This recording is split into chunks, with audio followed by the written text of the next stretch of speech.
My name is Victor Murende, and AXA Professor of Global Finance at SOAS University of London.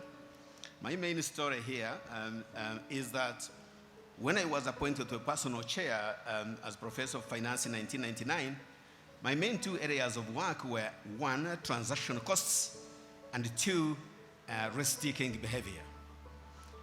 And as an African in diaspora, I used to remit some money back home in Africa to help my mother and my siblings. And then I discovered that actually my marginal propensity to remit was, say, about 20%, but actually 3% was taken up in transaction costs. In other words, not all the money I was sending home was actually received because of high bank charges and high fees in the transmission. When I tried to change the mode of remitting my funds and use trusted friends, I then discovered to my horror that my risk exposure was 100%. In other words, the money never got home. So these two, and later on, in 2011, when I moved to work at the African Development Bank as the first director of the African Development Institute, I made my team to focus on these aspects of new financial technologies that were paving the way for being able to help the unbanked and to be able to bridge this gap. And in 2014, when I went back to the University of Birmingham, I then started on 3 new projects that I have moved with the SOAS University of London, which are on innovative financing. That is financial innovations at household level and across the main streams of society, one focusing exclusively on Africa, another focusing on China, another one on detecting mega trends. So that's the story. Thank you, Victor. Thank you. Thank you very much. And I think from Victor's story, I don't know where to start. I think, let me say that my life is about capacity building. And I've managed to deal with that subject matter, or let's say, should I say responsibility, across all the institutions that I've worked in. I started my work at the University of Nairobi. I've managed to build capacity in a think tank, KIPRA. I've managed to build capacity everywhere I have gone. And in Central Bank, I managed to build capacity. I really emphasize capacity because I think that I listened to the last panel, and they talked about learning, trying to bring a mix of, should I say, talents.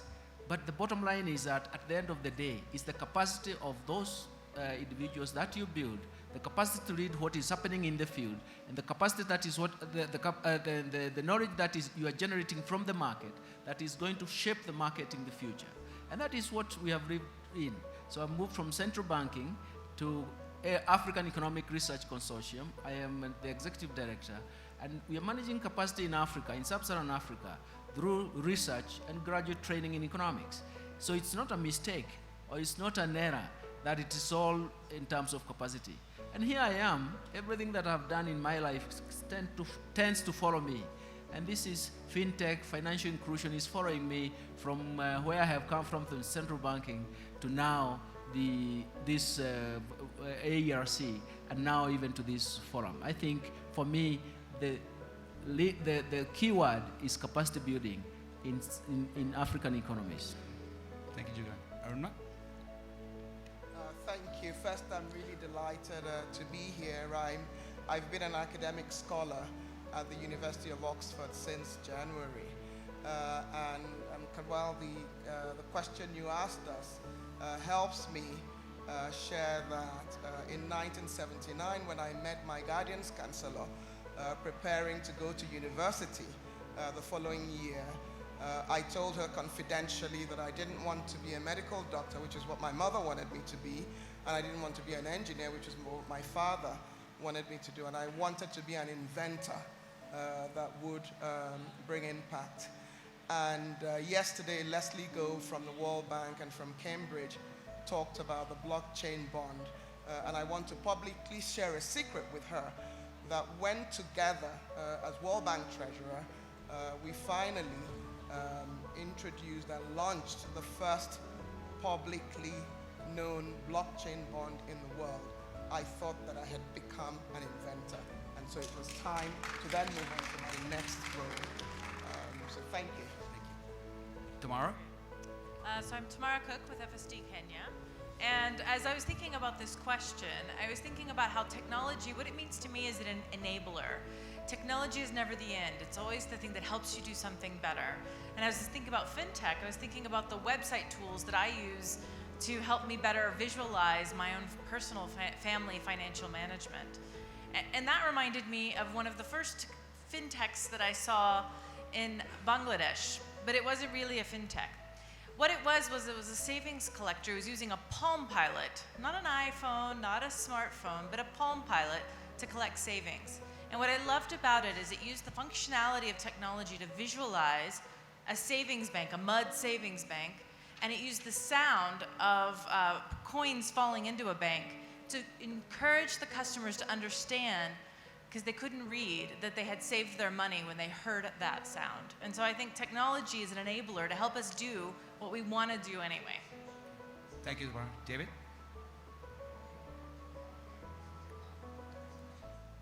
Maybe you can, David, do you want I'll use that. Okay, my name is David Lee. I'm from Singapore University of Social Sciences, and since 1993, I spent about 20 years in the financial industry, and up till 2012, just after the global financial crisis, I found that I couldn't understand the market. So I was just thinking to myself, either I go to the monastery to become a monk, or I go to the university and do research. So I chose the latter, and in 2015, I invited Professor Gujuna to come to Singapore to talk about inclusion, and he came to Singapore and gave a very good speech. That was maybe about 3 or 4 years ago, about inclusive fintech and M-Pasa. So to me, technology is about inclusion, and I'm glad I'm here today because this is my first pilgrimage to the Inclusive Fintech Center of the world. I think we should applaud that. And I thank MES and also the Central Bank of Kenya for making this happen. Thank you, David. So with those introductions, I hope the audience now has a window into our panelists, what's important to them and what's their personal connection with technology. So I would like to begin with the panel discussion with a question on the concept of the diffusion of fintech. We hear the great potential that fintech has. We have seen the M-Pesa story play out in Kenya. But what are the limiters? Like, do we understand what are the country characteristics that allow fintech to diffuse into these ecosystems? And how exactly does fintech help with financial inclusion and sustainable development? Victor, would you like to? Yeah, thank you, Kanwar. The diffusion of fintech, indeed of any financial innovation, is critical. And by diffusion here, we are looking at how the processes of innovation and how the products that have been innovated, how they flow from one household to another, myself to my neighbor, how they are able to be adopted across companies in the same industry or across the industries, how they are adopted within, say, countries, how, say, fintech, new technologies, new apps are being adverted from one country to a neighboring country. You have, say, geographical proximity, or within the region, and also at the global level. Okay. And here we're interested in 2 dimensions of diffusion. The first is the speed of diffusion, how rapidly a new technology gets transferred between, say, Kenya and Tanzania. That's the speed. The second is the extent of diffusion, the accumulated diffusion, that how countries are able to accumulate the diffusion and then apply it. Okay. Now, in our research, we really have 2 serious gaps so far in terms of knowledge, what we know. The first one is trying to pin down much more precisely the factors that explain why different countries have been able to adopt technology or diffuse technology quite quickly, quicker than the other. What are the critical factors? You can have a lot of so many factors, but you need to pin down the critical one. Because making a policy, for example, or making intervention or planning your company is about priorities. Which are the main priorities? And in here we have had 3 main candidates, and we can even go into subgroups. The first one is governance, which includes, of course, the political stability, the absence of corruption, and also, interestingly, the legal rules, the rules that govern, say, for example, businesses. So the first is the governance. Okay, these are the governance context. The second type of factors we look into are precisely infrastructure. And not any type of infrastructure, by the way. We are looking at, for example, internet penetration. Okay. The rate at which the internet is adopted across the main areas of the country. We're also looking here at, for example, electricity availability, and of course, electricity reliability. It may be available, but not reliable. So infrastructure is the second component of the factors, sub-factors we look into. The third important factor that needs to be investigated very clearly, or investigating in this case, is certainly the business ecosystem. And here with the business ecosystem, we are looking into aspects, for example, that how quickly it takes to start a business, the red tape, oiling the wheels. To start a business, you may have to see somebody privately or have dinner with his friend. Okay, all those kind of, so the ecosystem is not only about the ease of starting business, but also it is about the supporting mechanism for businesses, the payment system, and others that form the ecosystem for running a business. So this is the first gap. Let me quickly just mention the second gap. The second gap arises from what the international communities are doing. The United Nations 2030 Agenda for Sustainable Development is very clear. The G20 high-level principles for digital financial inclusion is very clear.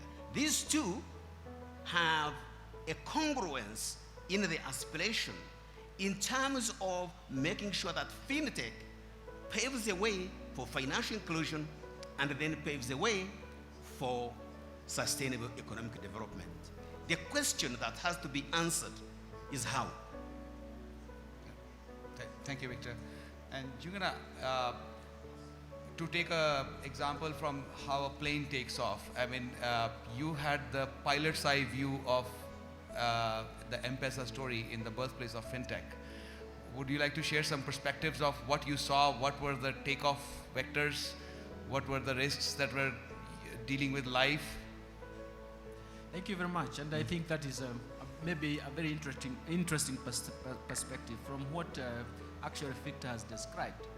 Because I think when we start talking about fintech, we always come up with a very nice catchy word, disruptive. And one of the questions we should ask ourselves, what are we disrupting? Maybe the system, or maybe the financial services in this example, went into a sleep mode. And that was a comfort zone. They did very little. I think when I went to the central bank, I joined the central bank in 2007, there was just like 3 million accounts for a 30 million adult population. So it means that there was something that was not working.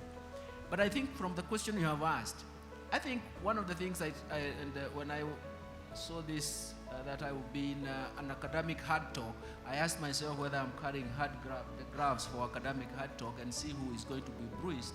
But the beauty about it is that it's to connect the dots. Maybe we haven't connected the dots so far. Let me give an example. I've listened the whole of this morning, and what I have heard coming up so frequently is actually the flow of information. We have just a nice way of flow of information, and we can use that information. The flow of information solves, to a large extent, information asymmetry problems. And that is very good. But now, let's come to M-Pesa, and maybe I'll connect the dots in terms of how the flow of information is working. I've looked at so much literature, and I've written also a lot of issues, a lot of things about M-Pesa. But everywhere you find a different type of literature that describes M-Pesa as a fintech product. And then there is another strand of literature that believes that M-Pesa is a fintech itself.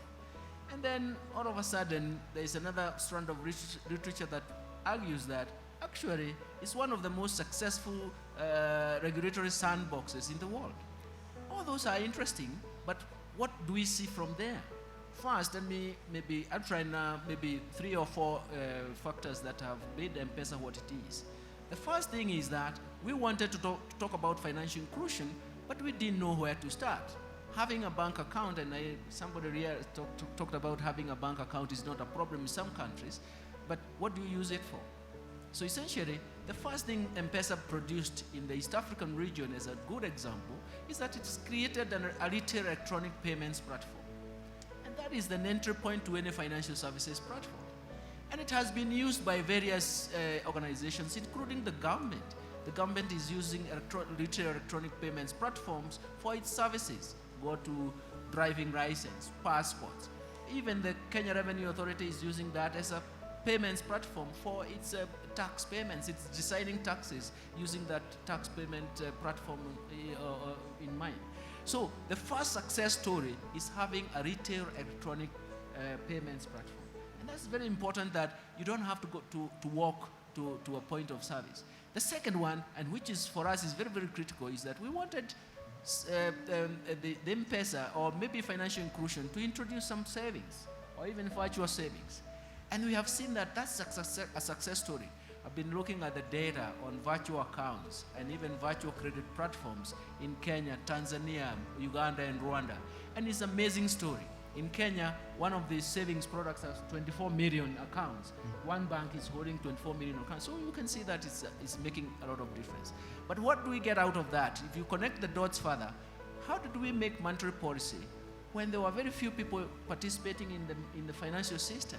When the cash outside the bank was so huge, how did we make monetary policy? It was not possible.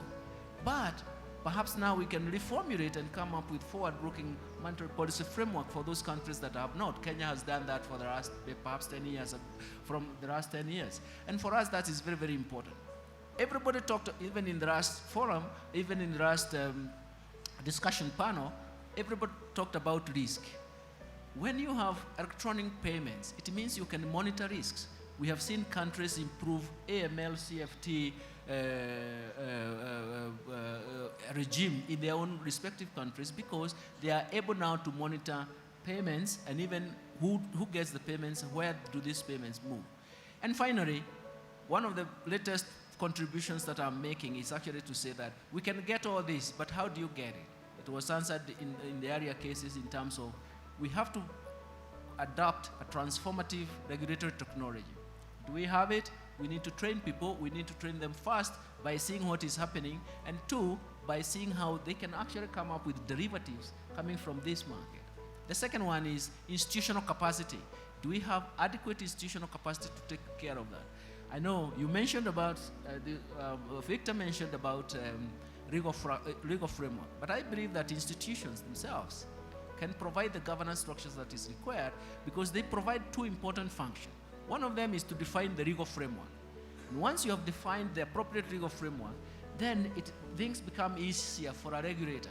But the second one is that you actually define the appropriate incentives so that those who don't follow the legal framework know that there is a reward structure or a penalty system that is going to deal with the issues of not following the laid-down rules.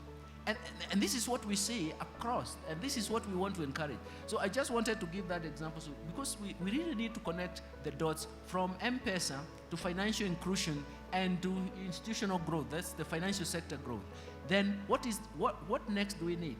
We didn't know to move into safeguarding that. But my experience has been that there's a lot to run, but the most important thing is that capacity to run, to implement new ideas when they come and the market is actually receptive to the ideas becomes very, very critical. I'll maybe come back to some few issues later. Right. Thank you, Jingana. Arunima, Victor mentioned about the speed of fintech adoption. And your experience as a regulator, can you speak to more about that in how does it work in a country context? So Leslie Goward and Jugana and I were at a panel 2 weeks ago in Cambridge where I was asked how come Kenya adopted M-Pesa faster than Nigeria, my home country. And I was a regulator at the time that Njuguna was the governor of the central bank here. How come Kenya did it faster than Nigeria? And I didn't say that the Kenyan marathon runners run faster. It really gave me a chance as a former regulator to explain what I consider is the ecosystem around both the speed of adoption and the quality of the adoption. So for me, regulation is absolutely essential. When you looked at the stage where Nigeria was in the last 10 years, the central bank and other regulators felt that it was important that the focus on strengthening the financial sector, that we had completed that process. And what it meant was a focus on improving capital requirements, on anti-money laundering that the deputy governor mentioned, of the Kenyan Central Bank mentioned earlier, on consumer protection, on improving the quality of services from the banks was a very primary focus. So the regulators, in my view, did not, in a sense, they were more focused on ensuring that the existing entrants were strong enough, and they were concerned about new entrants who were not as familiar with what the traditional requirements of a strong financial system was. So that's one. The second, which I'd like to share more broadly, and I'll use an example that I also shared at that previous panel, is that there has to be clarity on the impact of that product, the fintech, on society. And Chris, at the beginning of the session today, talked about the human need. And the example I like to share, because I love M-Pesa, so every time I get a chance to spend time with a Kenyan, I ask them what was their experience. And I served on a board with a woman who said to me, I can be honest with you. My grandmother in our village adopted M-Pesa before I did, because I had a bank account, I had internet banking. So there was a clear need and there was clarity on that solution that would absolutely impact society. The third that I'd like to share is the structure of the industries concerned. And in the interest of time, I'd focus on the mobile network operators. In Nigeria, Nigeria has 200 million people, as many of you know. When mobile telephones were introduced in Nigeria, we had 450,000 people connected to telephones. So, and the mobile network operators will not appreciate what I'm going to say. They were just printing money from the 450,000 to today, where we have 120 million and still counting. So they were focused on building the base, the foundation for a strong mobile telephone sector. And I think that that was probably very important. The third point that I'd like to make is around, it's been a constant thread through this festival, is the issue of skills. I do think that you need skills everywhere. The head of the capital markets regulator, Paul, talked about the importance of skills in regulatory organizations. The speaker from Ping An yesterday talked about how many engineers focused on artificial intelligence that you have that has fueled what we've seen in China. So talent and investing in talent, for me, is absolutely essential. But I also think that the potential consumers need to be digitally literate and also need to be financially literate. And so I am absolutely advocating that as Africa, that we need to take the steps that will make sure that most Africans are digitally literate and that they're financially literate.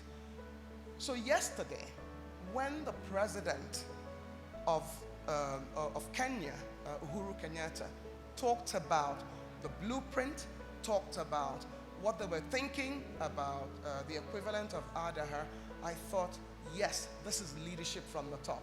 And it takes me to my next point, which is that You will move faster if there is leadership from the top. And we've seen across Africa where there are leaders, where there are presidents leading this, what I consider a potential revolution that will transform the continent in a very positive way, that will bring inclusive growth. We've seen that those countries are moving faster than other countries. Finally, I want to make a point around, yes, we need leadership from the top, but we need sponsors at every level. And I will give another example with Nigeria. But I do want to acknowledge the governor of the Central Bank of Kenya, Patrick Njoroge. I mean, he has been leading this revolution or the inheritance that you handed over to him. Because it is important that you have sponsorship in industry, amongst regulators, and everywhere. So I'll take an example of Nigeria again. We had a Minister of Agriculture who decided that e-wallet, in terms of helping bring farm inputs, fertilizer, seeds to smallholder farmers across Nigeria, was absolutely essential. He was a sponsor. He got the central bank, he got the commercial banks, he got the president, he got all of us who were in government to be advocates. 3 years later, we had 15 million farmers, including 2.5 million women, who got their farm inputs. Prior to that, only 11% of those inputs actually went to the smallholder farmers. By the time he instituted that program, it came to 94%. And that program was emulated in Kenya, across Africa, and outside of Africa in places like Afghanistan.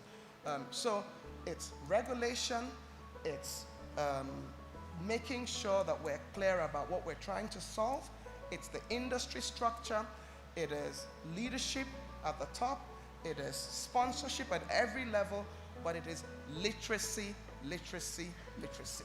Thank you. Thank you, Rama. So Tamara, based on the discussion that you've heard so far, you bring a field experience which is deeply entrenched with people's experiences. What perspective would you like to add? Sure. Well, and as I told the panelists earlier, I am not an academic, but I'm an avid reader and digester of research and data.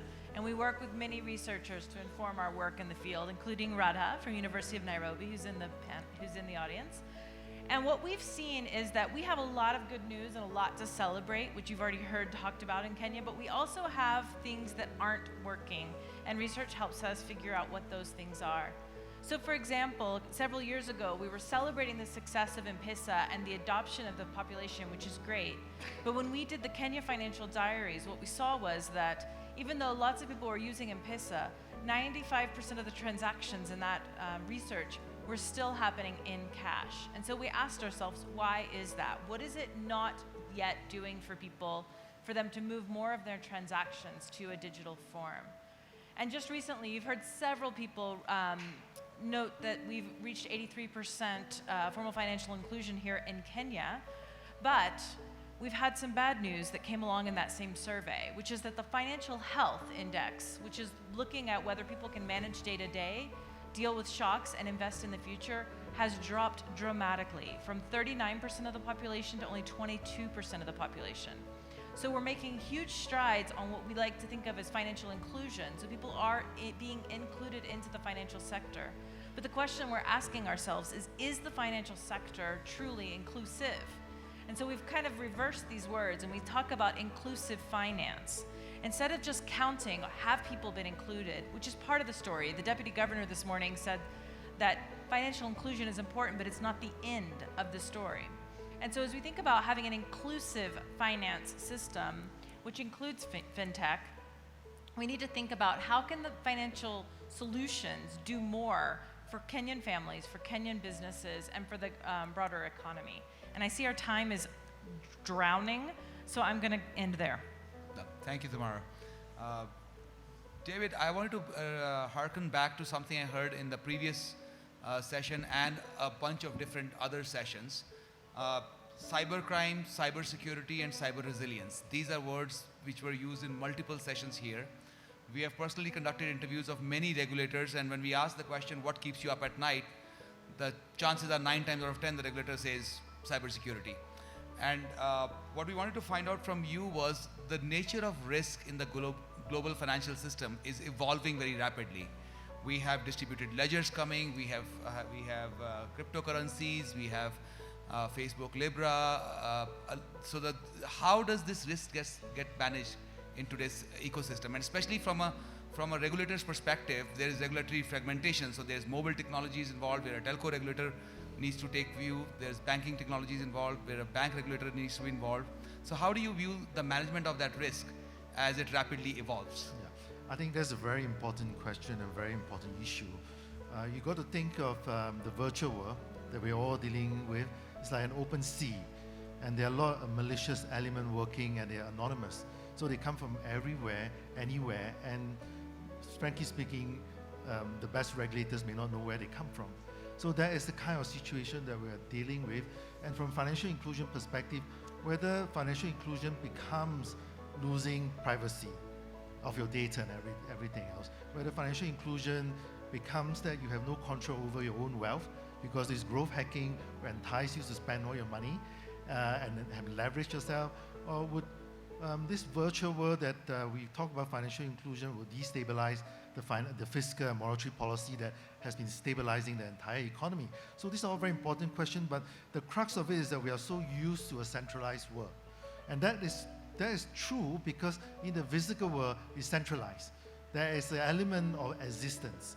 But once you go into the open sea of the virtual world, you are not centralized anymore. Anyone can exist without your knowledge. So as a regulator, you have to really think about a different scenario altogether. You walk into any tech companies in China, they have an ops room, an operation room like a war room, that you have 20, 30, 100 people monitoring every transaction and see where the fraud are coming, and they immediately stop. So regulators, sometimes we are more concerned about post-event accountability, but the pre-event and during that period of regulatory tech and supervisory tech become very important. So we cannot lag behind in terms of regulation.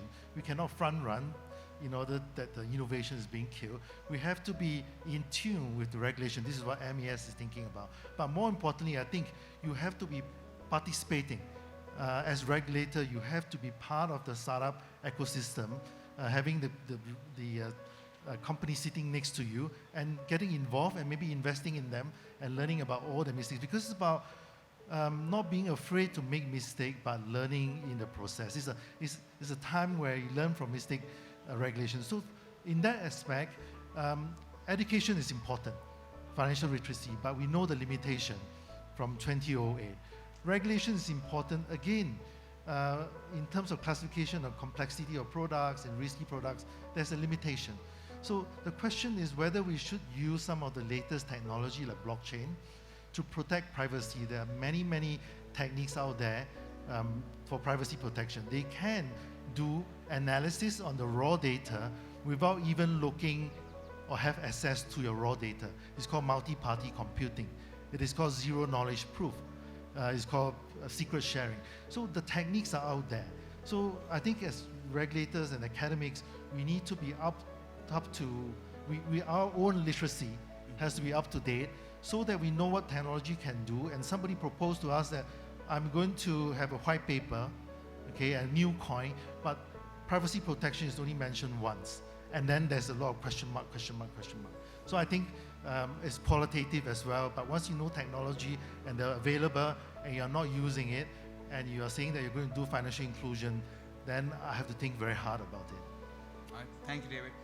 So thank you for that rich and insightful discussion. So before we started the session, I had put out a comment on the WOHA app to invite audience Q&A. And it appears that the audience either is very hungry or very sleepy, and we haven't gotten any questions on the WOHA app. But this morning I was inspired to be more human, so I want to open it up live. If anybody has a burning question for the panel, I would welcome it and call on you now if any of the audience members want to ask the panel something.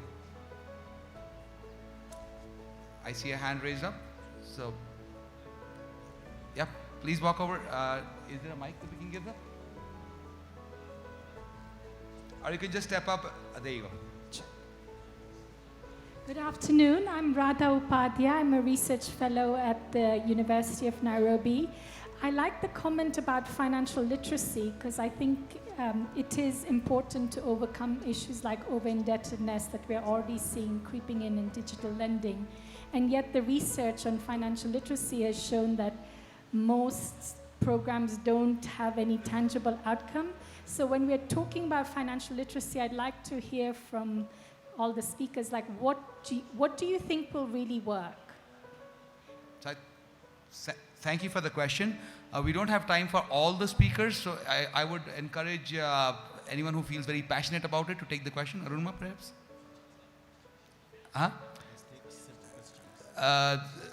There's not enough time, so I think this would be... Okay. Your point around making sure that financial literacy is very focused on the right outcomes is extremely important. And Tamara had made the point about the financial health. So when I was the head of SEC Nigeria, we had a multifaceted program, but the anchor of that program was to make sure that you didn't make a decision on a product as a user that you were not familiar with. And so building up your own capacity to take responsibility for your own decisions. So you're your own first risk manager. So we had a multitude of programs. We leveraged Nollywood. We had things that, when you were as a child, we had programs with universities, but the anchor was a message that you have to take responsibility for your own financial health. So moving it from just financial literacy to financial capability and to health is what I would advise. Yeah. And Juna has a comment. Thank you very much for that question. And I think because my dear sister here has answered it very effectively, I can maybe push it back. I thought I would get another chance, but I think the best thing is actually to talk about regulatory capacity, the capability and capacity, because one of the things about regulation is actually to create that environment that is appropriate. What Tamara is talking about, just look at in Kenya today, look at the betting. 5 years ago, we actually produced a regulatory scheme so that we prevent, because you don't want to say that it is literacy that is drawing people into that. No, it is actually the regulatory capability and regulatory capacity that is failing.